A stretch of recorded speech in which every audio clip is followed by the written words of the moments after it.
Assalamualaikum warahmatullahi wabarakatuh. Salam sehat, salam guru hebat. Di sini saya Kuku Maftu Iksan ingin menjelaskan terkait pembelajaran berdiferensiasi. Mari kita simak dalam pembahasan berikutnya. Apa itu pembelajaran berdiferensiasi? Menurut Tomlinson, pembelajaran berdiferensiasi adalah usaha untuk menyesuaikan proses pembelajaran di kelas untuk memenuhi kebutuhan belajar individu setiap murid. Pembelajaran berdiferensiasi, proses atau filosofi untuk pengajaran efektif dengan memberikan beragam cara untuk memahami informasi baru untuk semua siswa dalam komunitas ruang kelasnya yang beraneka ragam, termasuk cara untuk mendapatkan konten, mengolah, membangun atau menalar gagasan, dan mengembangkan produk pembelajaran dan ukuran penilaian sehingga semua siswa di dalam suatu ruang kelas yang memiliki latar belakang kemampuan beragam bisa belajar dengan efektif. Proses mendiferensiasi pelajaran dilakukan untuk menjawab kebutuhan gaya atau minat belajar dari masing-masing siswa. Ya, kita tahu bahwasanya keanekaragaman siswa itu berbeda-beda, baik dari latar belakang lingkungan, kemampuan memecahkan masalah dengan berbagai bidang, mandiri ataupun perlu bantuan orang lain, pemahaman apa yang dia lihat, dia dengar, dan dia peragakan. Dalam keanekaragaman tersebut, ada beberapa teori perlu adanya pembelajaran berdiferensiasi. Teori yang mendukung pembelajaran berdiferensiasi adalah yang pertama terkait teori sistem ekologi, di mana sistem ini mengenai yang menjelaskan perkembangan individu dalam interaksinya dengan lingkungan di luar dirinya yang terus-menerus mempengaruhi segala aspek perkembangan. Dalam teori ini terbagi menjadi 5 sistem, yaitu mikrosistem, mesosistem, ekosistem, makrosistem, dan kronosistem. Oke, kita bahas terkait 5 sistem tersebut. Yang pertama terkait mikrosistem adalah kondisi yang melatar belakangi anak hidup dan berinteraksi dengan orang lain dan institusi yang paling dekat dengan kehidupannya, seperti orang tua, teman sebaya, tetangga, dan teman sekolah.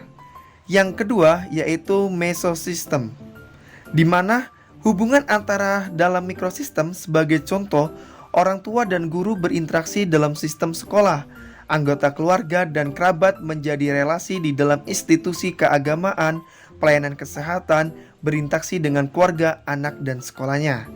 Yang ketiga, ekosistem adalah sistem yang berisi sejumlah kondisi yang mempengaruhi perkembangan anak di lingkungan rumah, namun anak di sini tidak terlibat dalam suatu peran langsung.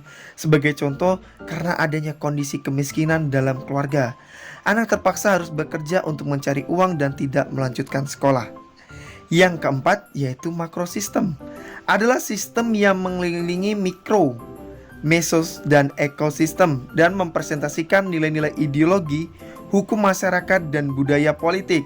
Sebagai contoh, anak Indonesia tidak sama dengan anak Amerika. Yang terakhir yaitu kronosistem, adalah dimensi waktu yang menuntun perjalanan setiap level sistem dari mikro dan makro. Sistem ini juga mencakup berbagai peristiwa hidup yang penting pada individu dan kondisi sosial kultural. Teori yang kedua yaitu teori multiple intelligence. Teori tentang multiple intelligence atau dalam bahasa Indonesia bisa disebut sebagai kecerdasan intelijensi, bukanlah kemampuan seorang untuk menjawab soal-soal tes IQ dalam ruang yang tertutup dan hanya konsentrasi pada soal itu tanpa ada gangguan lingkungan luar. Akan tetapi, intelijensi memuat kemampuan seseorang untuk memecahkan persoalan yang nyata dan dalam situasi yang beraneka ragam ataupun bermacam-macam. Yang pertama terkait kecerdasan verbal linguistik, merupakan kemampuan seseorang berbahasa, di mana misalnya melalui membaca, menulis, berbicara, memahami urutan dan makna dari satu kata, serta menggunakan bahasa dengan benar. Kemudian terkait kecerdasan logis matematis, ini merupakan kecerdasan dalam mengolah angka, matematika, dan logika untuk menemukan dan memahami berbagai pola seperti pola pikir, pola visual, pola jumlah, ataupun pola warna. Kemudian kecerdasan spasial visual. Kecerdasan ini merupakan kemampuan pada bidang ruang dan gambar individu memiliki kekuatan dalam imajinasi dan senang dengan bentuk gambar, pola, desain, serta tekstur. Selanjutnya, kecerdasan kinestetik jasmani, kemampuan dalam koordinasi anggota tubuh dan seimbang. Siswa yang memiliki kecerdasan ini senang melakukan berbagai aktivitas fisik seperti naik sepeda, menari, atau olahraga. Ia juga mungkin merasa sulit duduk diam dan waktu lama dan mudah bosan. Selanjutnya, kecerdasan musikal, di mana tidak hanya memainkan alat musik ataupun mendengarkan lagu, mereka yang memiliki kecerdasan ini juga mampu memahami dan membuat melodi, irama, nada, vibrasi suara, dan ketukan menjadi sebuah musik. Selanjutnya, kecerdasan intrapersonal. Ini merupakan kecerdasan introspektif di mana peserta didik mampu memahami diri sendiri, mengetahui kekuatan, kelemahan, dan motivasi diri. Jika kecerdasan ini menonjol pada peserta didik, biasanya dia akan berbuat bijaksana dan bisa mengendalikan keinginan serta perilakunya. Juga mampu membuat rencana dan keputusan. Kecerdasan ini dimiliki oleh penulis. Selanjutnya, kecerdasan interpersonal.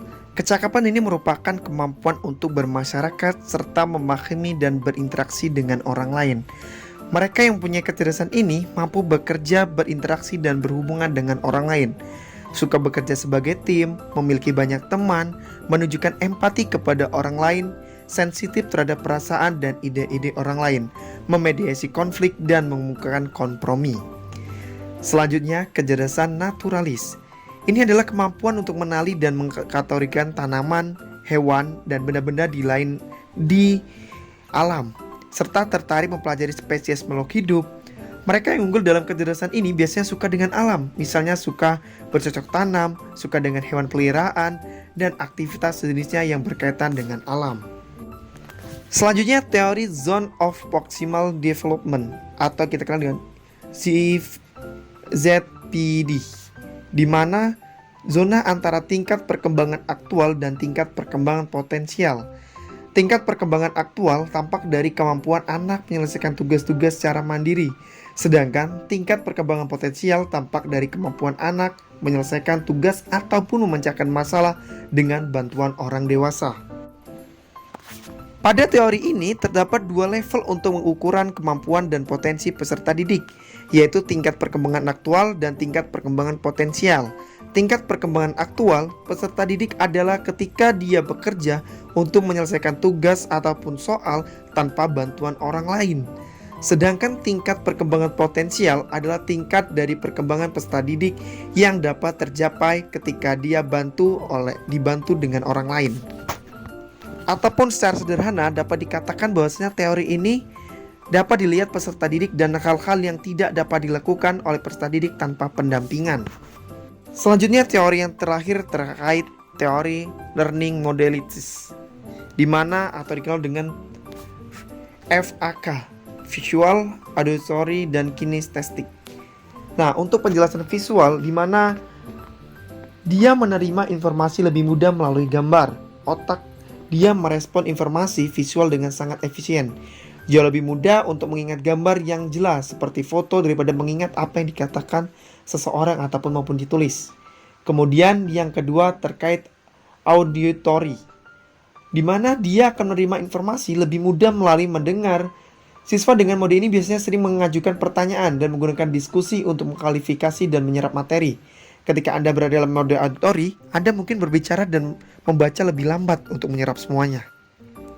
Dan yang ketiga adalah kinesthetic, di mana dapat melakukan dengan fisik atau paling tepat digambarkan sebagai belajar sambil melakukan, baik sebagai aktivitas langsung ataupun melalui pengalaman, atau dengan bergerak sambil berpikir dan belajar. Ketiga modalitas belajar di atas tidak secara baku bisa dilakukan siswa hanya menggunakan modalitas belajar saja. Intinya jangan terjebak dalam stereotip tipe belajar seperti apa peserta didik tersebut. Bisa saja peserta didik itu termasuk ke dalam pembelajaran multimodal. Artinya peserta didik dapat menggunakan salah satu dari mode ini tergantung pada situasinya. Nah, jadi tadi sudah disampaikan materi terkait apa itu pembelajaran diferensiasi dan teori-teori yang mendukung pembelajaran ini. Untuk lebih lanjut dan yang perlu diskusikan, boleh silakan berikan kolom komentar kalian di dalam media pembelajaran ini